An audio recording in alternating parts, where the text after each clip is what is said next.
Hello, everyone. Welcome to episode 6 of Vox Iuventus. I am your host, Ashna Thyssen. In light of the current circumstance of coronavirus, we as CLF have taken the initiative to work from home. As you can see, there is a change in our platform for regarding our podcast. We would like to inform that we are going to be continuing our Vox Iuventus podcast, but we are trying to see different formats online that we can make use of for us to continue uploading our monthly podcast episodes.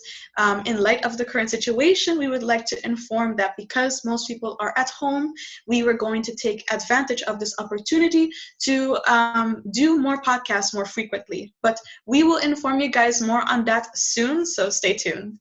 Before we get started, I would also like to inform the purpose of doing our podcast in this way is to make a community of solidarity and make a community of people that are connected online. Just because we are at home, we can't go outside, we can't be social with people, does not mean we can't stay connected with people. So this is our way of staying connected with you guys. So that's why we're doing this. Now we're going to get started by introducing our special guest for this topic, for this episode. We are with Clemente Eugene. Hi, Clemente. How are you? Hi, Ashna. Would you like to introduce yourself to our viewers, our listeners? Absolutely. I just want to start by honoring you, Ashna, and HCLF for this initiative and for all the initiatives that you have for reason of engaging young people to find purpose and meaning and to give service to the community. I really honor the work that you do. And thank you for inviting me here to talk on mindfulness. You're welcome. During the season where we all have to find creative ways of being resilient and coping with this time of uncertainty. Yes, of course. Seeing as the topic today is going to be mindfulness, I wanted to see if I could ask you if you what background do you have with mindfulness, and when did you get started with it? When did you learn about it? Could you tell us a little bit more about that? Thank you. That's a good place to start. As a Roman Catholic, all my life I've been practicing meditation. And some 12 years ago, I was introduced to energy healing, and the teacher introduced me to mindfulness, and I've been practicing since then. I've done some research at the University of Aruba with our students on mindfulness, and the results has been very much parallel to what we find internationally in terms of the impact. So I'm still a student of mindfulness, and the practice have really changed my life.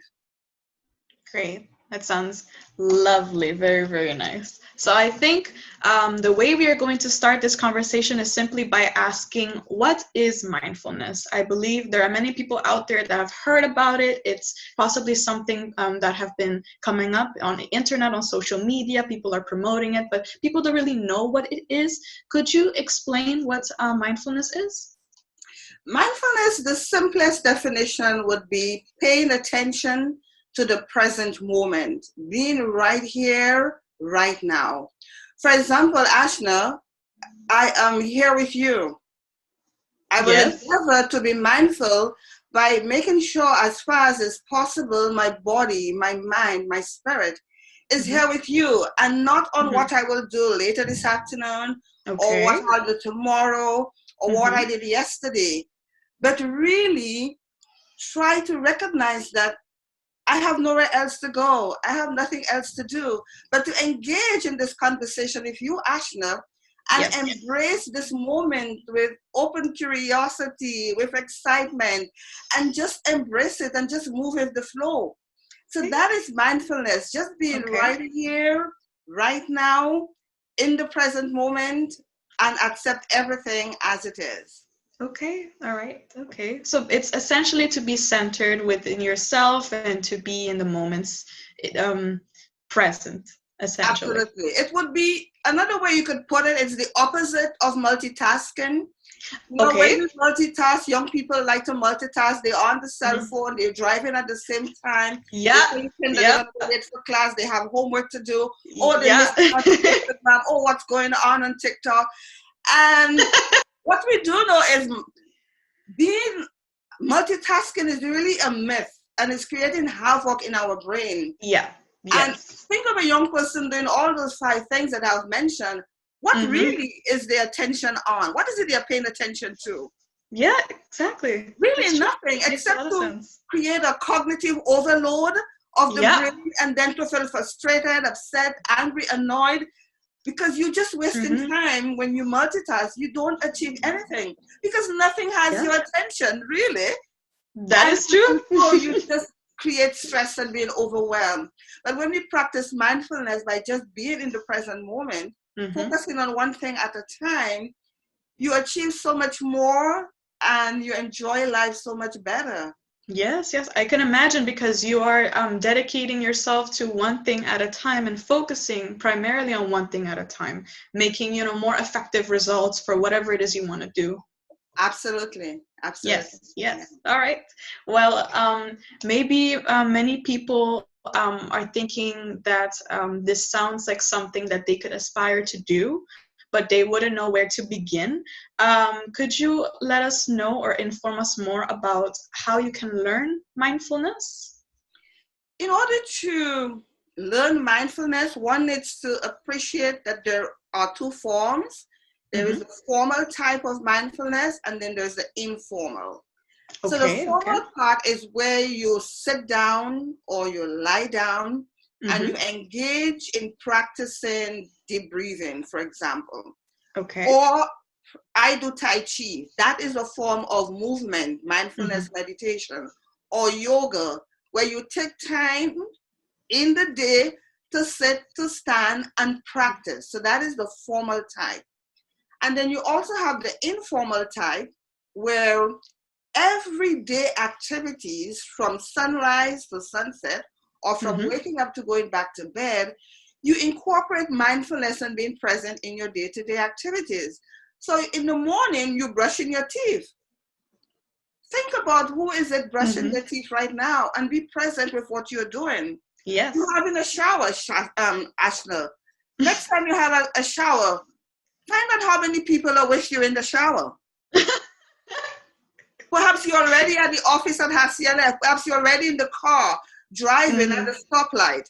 So mindfulness as an informal practice would encourage you to be in the shower and paying attention to the sound of the water. Okay. What does the water taste like? What does the water feels like? How about the soap? What does it taste like? What does it look like? How does it feel on your body? So that is mindfulness. Everything you do during the day, you are eating a meal or you're driving, paying attention to who's driving. Yeah. The trees, who's walking by, as opposed to having your mind on perhaps already in the office, So that's the informal practice. Now we're invited to wash our hands. Do that mindfully. To who's washing the hand and how does that feel like? Yeah. All right. Okay. I can understand being a person who is constantly having different thoughts at the same moment. So I'm constantly thinking about different things. Oh, what am I going to do today? Oh, this is what I'm going to do. Oh, I haven't even started doing it yet, but I'm already thinking about doing it. And it's a constant train of thoughts and it just never stops. So I'm always wondering, okay, how can I calm down and think, one thing at a time, appreciate one thing at a time, and feel and experience one thing at a time every day. I'll give you an example. There's a research done a couple years ago. I don't remember the author, but he called millions of people all over the globe and asked them 3 questions. The first question, what are you doing right now? What is your mind on? What are you thinking right now? And are you happy?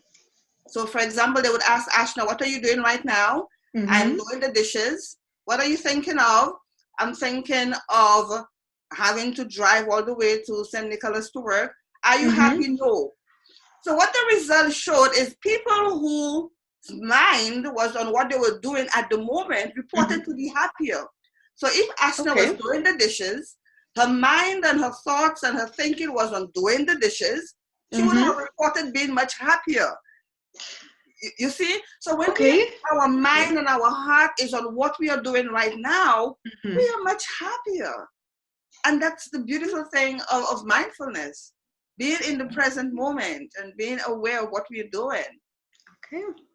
I never thought of it like that, but when you say it like that, it makes so much sense. And I feel kind of a little bit of ashamed since I haven't been practicing it as much as I'd like to. But now that you are mentioning it in this simplified manner, I want to try and see how I can implement that when I'm washing the dishes or doing regular mundane things. Just to this, give it a try. Like It helps apply you to it to more my life. relaxed, and it reduces stress, because when you think multitude things yet Hmm. and then, you just make yourself overwhelmed and stressful. Yeah, Yeah, yeah, yeah, and don't definitely. enjoy what you're doing because you're not there. You're not present. Yeah, yeah, okay, that is very helpful. Yes, very helpful indeed. I wanted to ask you, now that we've spoken about how you can learn mindfulness, the different manners, the formal and the informal, how does mindfulness work? In order to explain how it works, I think it's important that we understand Mm-hmm. the impact or the relationship between the brain and mindfulness. Okay. The brain, as we know, is a highly complex organ. Oh, And yes. there is a part of the brain called the amygdala. This Mm-hmm. part of the brain is responsible for our negative emotions like Mm-hmm. anger and fear and fight and flight. And Mm-hmm. when we are upset and when we are angry, Mm-hmm. what happens is the body releases hormone or reduces cortisol or adrenaline, which causes the heart to race. And so we lose control. And so Mm-hmm. the amygdala is activated, and so we become angry and mad and upset and irritable and violent and aggressive and use bad language. Yep. However, when we choose to be present and focus on our breath, it Mm-hmm. activates the prefrontal cortex or the prefrontal lobe, which is the part of the brain responsible for positive emotions like love and compassion and empathy. Mm-hmm. Yeah? And also insight and problem solving. So when we practice Mm-hmm. mindfulness, this is the part of the brain that gets activated. Okay. And so we are better able to regulate our emotions, because if not, the amygdala will just take havoc of our lives and take Mm-hmm. control. But when we practice being still and just taking those deep breaths, it gives us choice in our emotions. It allows us to choose, and to choose love and kindness and compassion. And so we are more aware of our body. So that's really how it works. Okay, okay. It sounds very beautiful when you summarize it in that way. It's definitely something that well, you believe and I believe as well. I believe in it very much. That can really help transform the way you feel from within. Seeing what you have mentioned, I wanted to ask if you'd like to give a demonstration of how it works or how you can practice it. Absolutely, absolutely. But let me just say something. Many times, I'm sure most of us have been taught as young people and children, when you're upset or when you're mad, count 1 to 10 backwards. Yep. It borrows from that same science. And it's not a matter of Okay. counting 1 to 10, 1, 2, 3, 4, 5, 6. It's counting with Mhm. every breath, like 1, 2, and then to elicit the stillness. So let's do a Mhm. little practice, yeah? Okay, I'll practice it with you then. Okay, so Just give me a cue. I invite everyone who's listening, young people, or Mm-hmm. those who are not so young, just stop whatever you're doing and just sit Okay. comfortably in Mm-hmm. a chair. Mm-hmm. And when you sit, you could perhaps have your feet at least 12 inches apart. Okay. And you may choose to lie down and flat on your back, preferably, or Mm-hmm. with a pillow behind your neck. And I also like to put a pillow behind my knees. Okay. And just close your eyes if that feels comfortable to you. Okay. Mm-hmm. Or you may want to leave your eyes open, but in a very slow gaze. And we'll begin by taking 3 to 5 deep breaths. And when we breathe in, to hold the breath for as long as you can, and then release with a sigh. So let us begin. Sit comfortably with kind of dignified posture, like a king or a queen, as you all are. And let's take a deep breath in through our nostrils. Hold for as long as you can and release with a sigh. Let's do this again.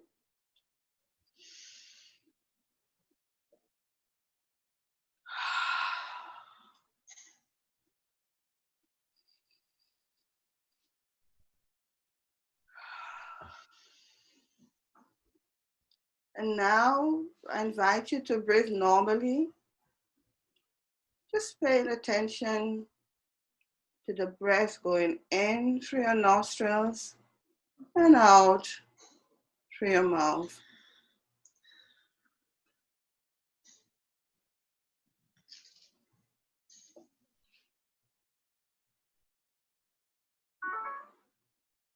And when you're ready, just gently open your eyes.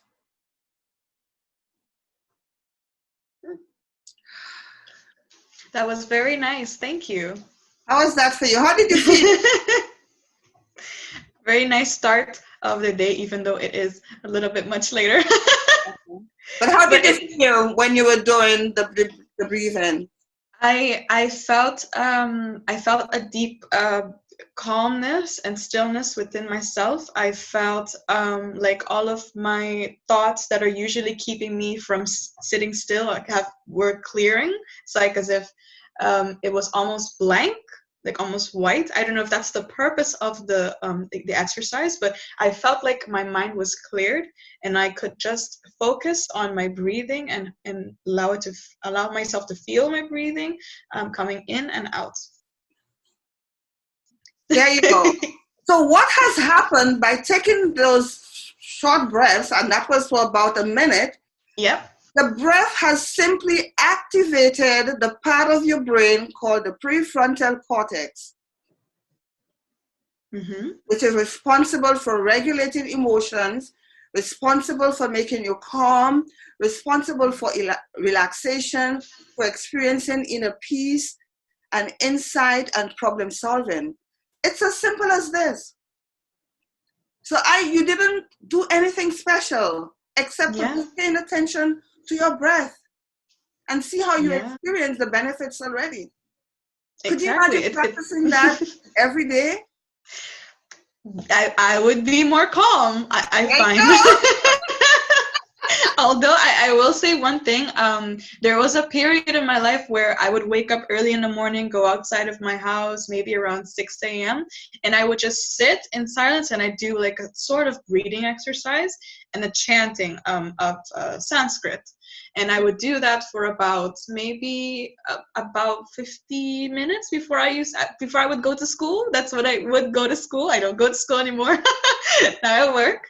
But that used to keep me calm and motivated. So I believe that I want to start doing that again because it felt so good to be at one with myself. There you go. There you go. So all right, thank you. I believe we are going to continue with the next question. So the next question I have, I noticed that because mindfulness is becoming so popular in the community in terms of trending and being popular on social media, people don't really know about it. They aren't aware exactly of the purpose of it and how it works and what it does.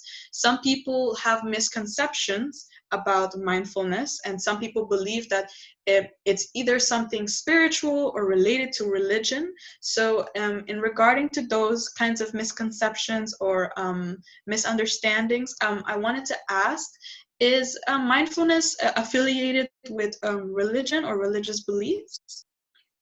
The truth be told, mindfulness derives from the Buddhist tradition. And it was brought to the West by John Kabat-Zinn, who is a doctor, and he introduced it to the hospital, into medicine, in the hospital in Boston.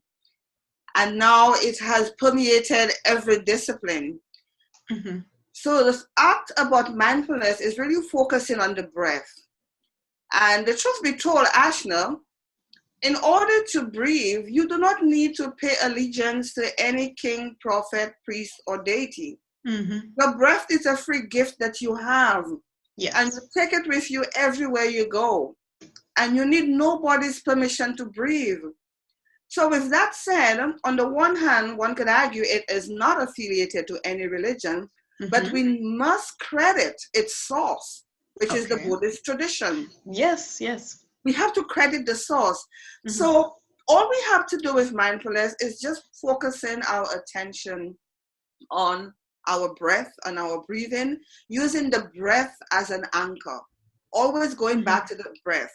And by focusing on the breath, it allows us to be in present moment awareness, because every breath happens in this moment.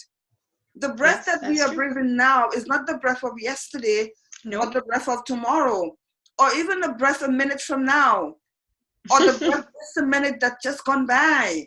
Yes. So it's the perfect tool, as it were, to Mm-hmm. encourage us to be in present moment awareness.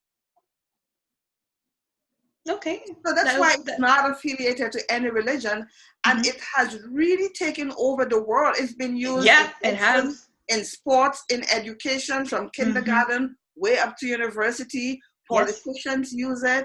It's used in businesses. I mean, Yes, Google yes. has meditation centers in all the institutions, encouraging their staff to come and just be mindful, and then they get insight, Mm-hmm. creativity, innovation. You were able to tap into your inner wisdom Yes. just by paying attention to your breath. So it's a free gift, and it's just wonderful, an Yes. inner resource that we have. Absolutely, yes. I definitely agree. I believe that it shouldn't be something that people consider is something religious or something that you need permission from a higher being in order to experience it or to do it. It's just simply something you practice with yourself along with the ability to breathe. That's as simple as it gets. That's all. Yeah. All right. Thank you for that insight. I was aware of its source, so where it came from, but I am not exactly too aware of how it developed and became as famous as it is. So that was very insightful. I was not aware of that. I should Yeah. do more research on those things. Yes, yes, yeah.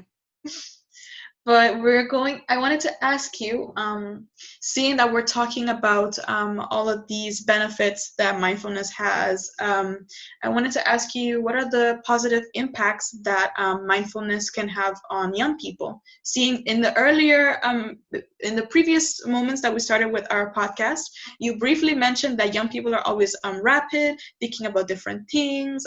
They're thinking about different social medias, different emotions that they're experiencing while they are developing and growing up. And I'd like to know if there's any positive impacts that mindfulness can bring to a young person. Tremendous. And we have a plethora of research that supports the impact, the positive impact of mindfulness for young people. So the very fact that young people are transitioning from childhood into adolescent into young adulthood, and the Mm-hmm. mood swings that come along with it, practicing mindfulness really helps them to navigate and to regulate those emotions. So instead of being emotionally volatile and angry and Mm-hmm. mad and upset I and can imagine. enraged, with parents and teachers and society making all those demands, Yes, you yes. can just sit still and welcome whatever experience they're having. Just be one with it and accept it with open curiosity. And that could help them build the inner muscle, the inner brain muscle, to respond with love and kindness and compassion, as opposed to allowing the amygdala to hijack their brain and respond in negative ways. So it's really good in helping young people regulate those emotions. Mm-hmm. Also, young people, as they navigate with social media, Mm-hmm. there's so many things that could attract them. And what they should be paying attention to, or some of them, is Mm-hmm. to doing the online homeschooling, getting those assignments done. Mm-hmm. Instead, the distraction of TikTok and WhatsApp and Instagram and Kiko. Mm-hmm. And at the end of the day, they've not done the assignment. So how about making time, 3 minutes, 5 minutes, just to breathe so as to Mm-hmm. center themselves so that they could focus and concentrate.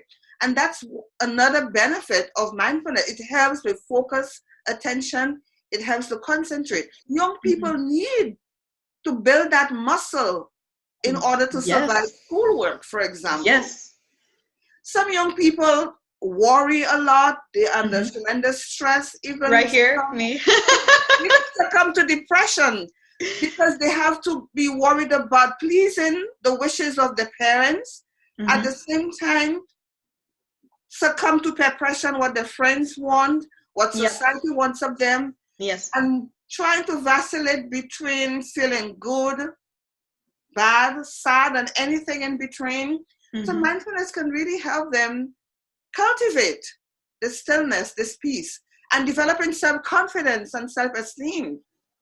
Having an Yes. Yes. exam, how about having an exam and having test anxiety or having to make a It, presentation, having it's terrible. anxiety? 3 minutes, 1 minute of just breathing can help Yeah. calm and still. So mindfulness could be used for young people in so many ways. Also, not only emotional health, but also social health, because when you are somebody who comes from a space of calmness and Mhm. stillness and love and compassion, you have better relationships. Yes. Yes. You have better interpersonal relationships. Who wants to be Mhm. among somebody who's always upset and angry and mad and shouting and screaming? No. Yeah. It really helps young people to have better interpersonal relationships. And research shows that children who are being bullied at school, Mhm. and if you've been bullied, your rights have been violated. People say very mean Mhm. things about you. And you Yep. would want to react with anger. But Mhm. when practicing mindfulness, you are able to just observe the bullying and just witness it and just accept it for what it is and respond with kindness.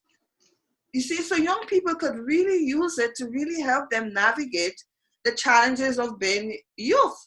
And when they Yes. become an adult, oh my goodness, if I know now what I had knew then, I think, I would perhaps live to be the age of 110. It adds Yeah. length to your life. You sleep better.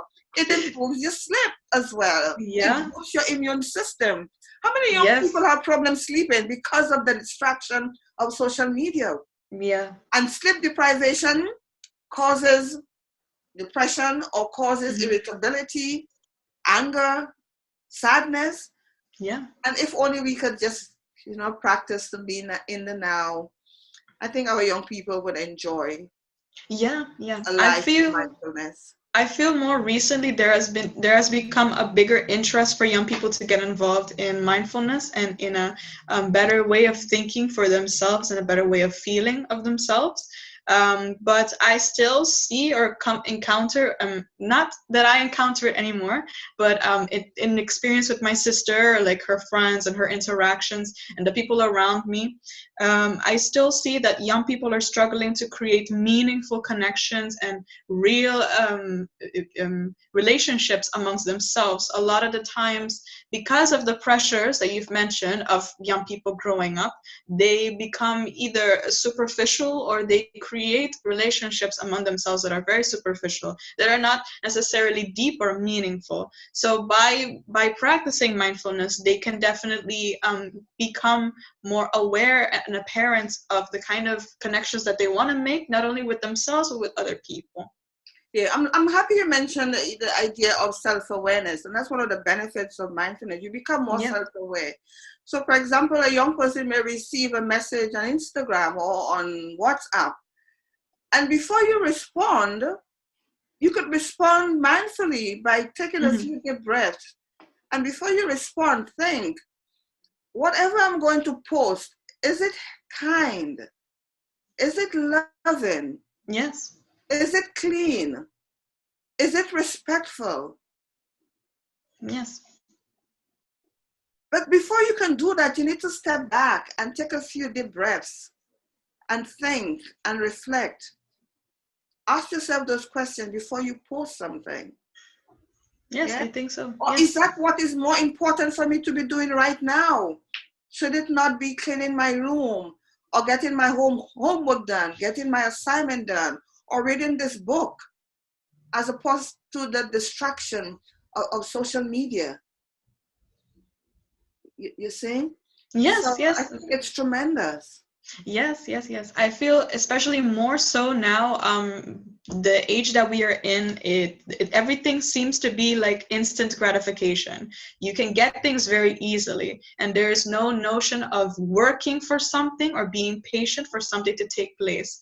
Like in order for most people to grow, something needs to happen that they need to work towards it so that it can take place. But seeing the age that we are now, it's like everything you can get spontaneously. It's just like instant gratification, instant gratification. So that could be another influence as to why young people are being more focused on distractions rather than the importance of themselves and their own development. Yeah, yeah, yeah. We're constantly in a state of doing and doing and Yeah. doing. When we have nothing to do, we find something else to do. Yes. When do we find time to be a You can't human sit being? still.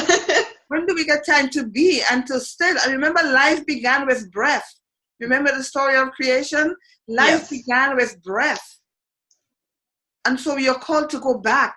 In order to be alive, to be awake, we need to go back to that breath and take time to breathe and to be present and not this constant doing and doing and doing.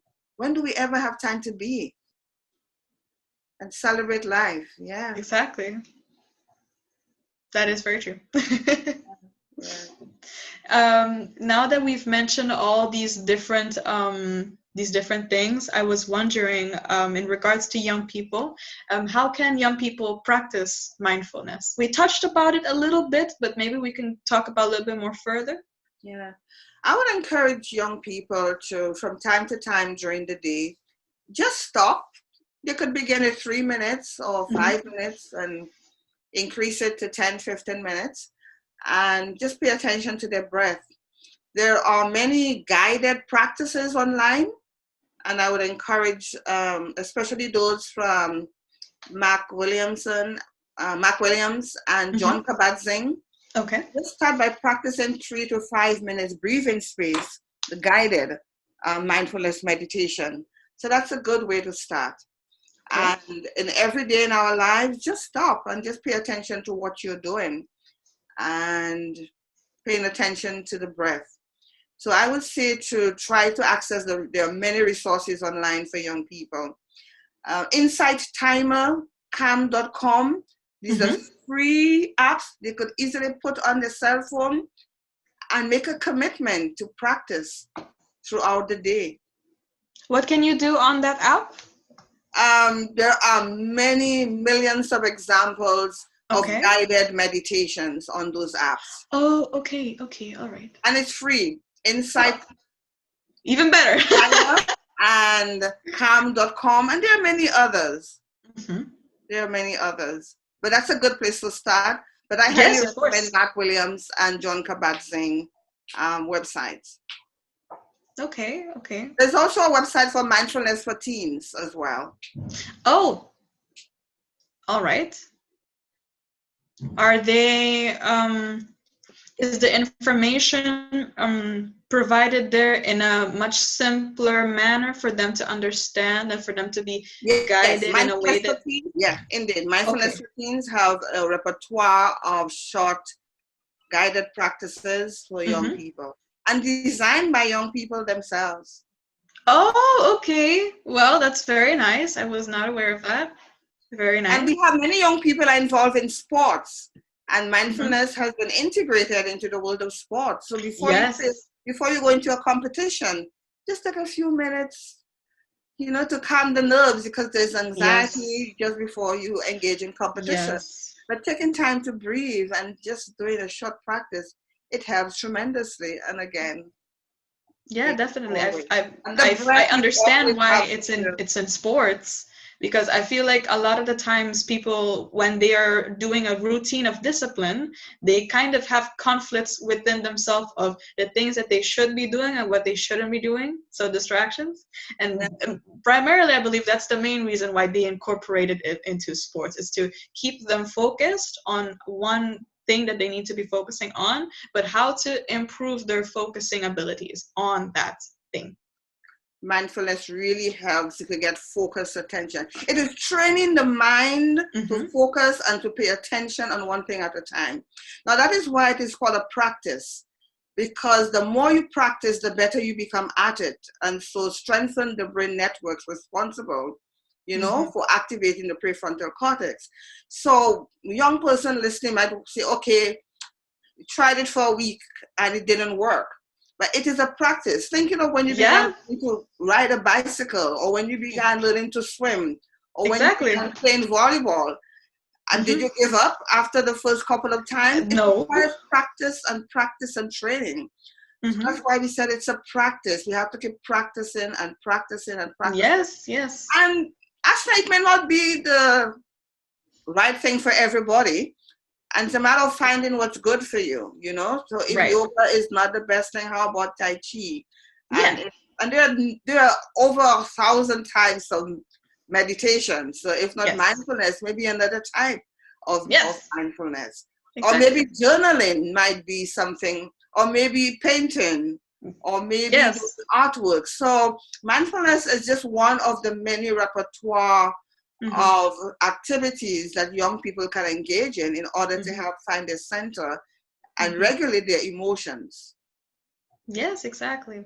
I definitely believe what you said at the beginning, where they would start something but they don't see any progress, or they seem to think that it doesn't fit for them. It's the idea of wanting something to work fast and wanting to see instant results from it quickly. So I see that's like a difficulty that we young people have, even myself have, in transitioning or putting myself into something. I don't always, not always, I don't always have the patience to just wait for the results to really sink in and to take place before I make the ultimate decision of stopping it or continuing it.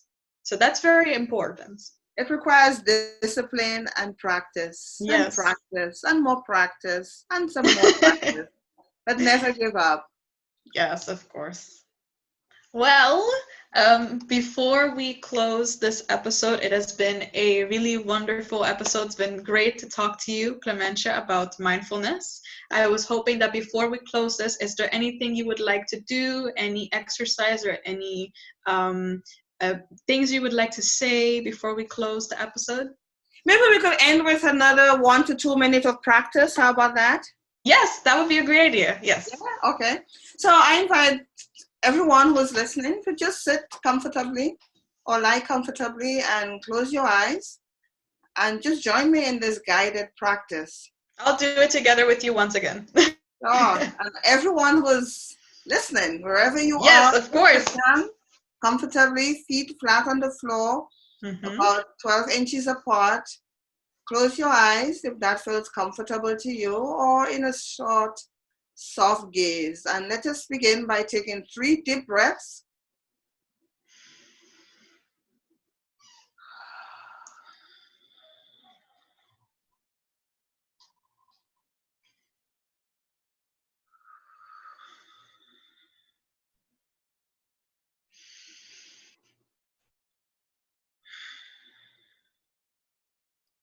And now continue to breathe normally, just paying attention to the breath going in and out of your nostrils. You may want to put one hand on your belly and focus on the rise and fall of your stomach with every in-breath and every out-breath. Repeating this pattern again and again and again.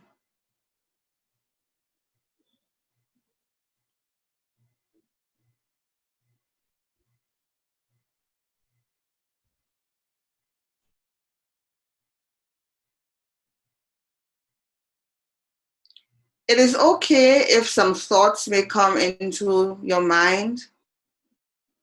Do not engage with the thoughts with any mental chatter.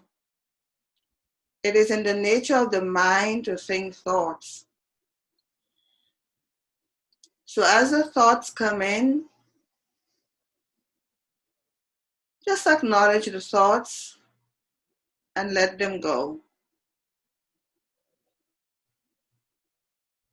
To do that, We just take a note of the thought. Say the thought comes that I'm hungry, what am I going to have for lunch? You just take a note by saying food and release it.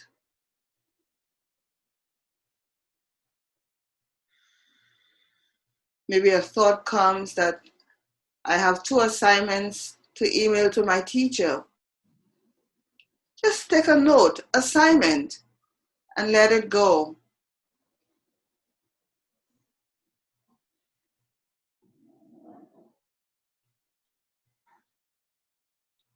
Maybe the thought that some young people have, I'm not good enough. I'm not beautiful enough. Just acknowledge that thought, beautiful, and let it go.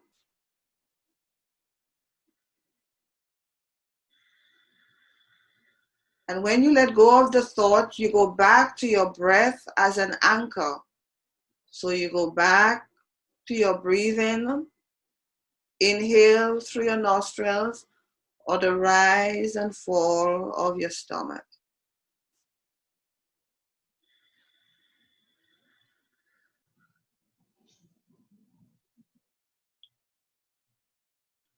By now, you should be feeling a little lighter, maybe relaxed, maybe some inner peace. And I invite you to just smile at this moment. Just smile. And just congratulate yourself for spending this time, this moment with yourself, with some self-care. Just congratulate yourself for spending this time, this moment to be as you smile, thanking yourself for being there for you. And when you are ready, just gently open your eyes.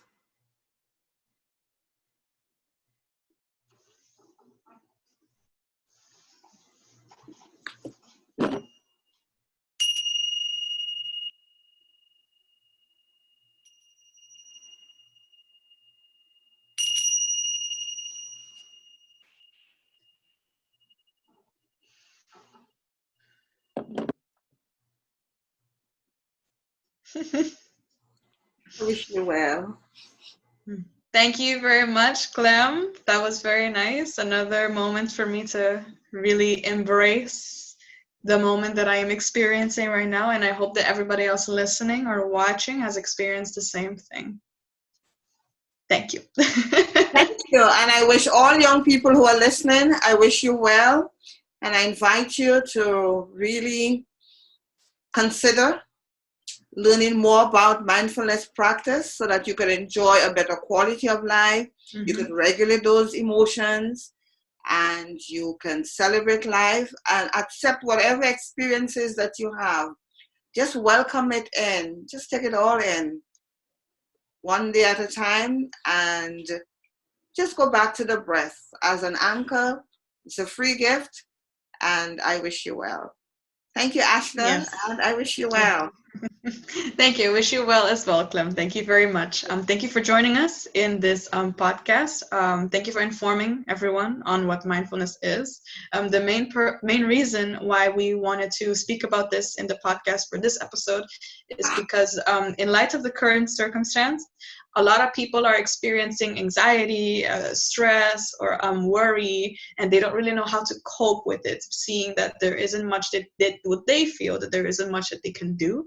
And this has given them an alternative for what they can do with all of that worry and those negative thoughts. So thank you very much. Thank you. Thank you. Thank you. Well, this... A thought that came to my mind, when we practice mindfulness, I don't want young people to feel that they won't have problems. The problems will be there, the challenges will be there, but you are able to navigate it and be resilient. You're able to really bounce back. Yes, yes. The challenges will always be there, but because you are activating and really exercising, this brain muscle called the prefrontal cortex becomes stronger and you can navigate, you become more resilient to cope and Yes. manage, with positive Yes. emotions. And oh my God, Yes. I just wish every young person well. Wish you well. Well, fantastic. Okay. I This enjoyed has been our podcast episode, our sixth episode. In the coming months or in the coming weeks, we'll be giving our viewers or our listeners more information on the frequency of how often we will be uploading podcast episodes, but keep up to date with our information that we'll be providing on social media. So stay tuned for our more information. I hope you guys have enjoyed this podcast, viewer or listener, whoever is watching or listening. Thank you very much for being a part of it, and we hope you stay tuned for our next Vox Juventus episode. Till next time.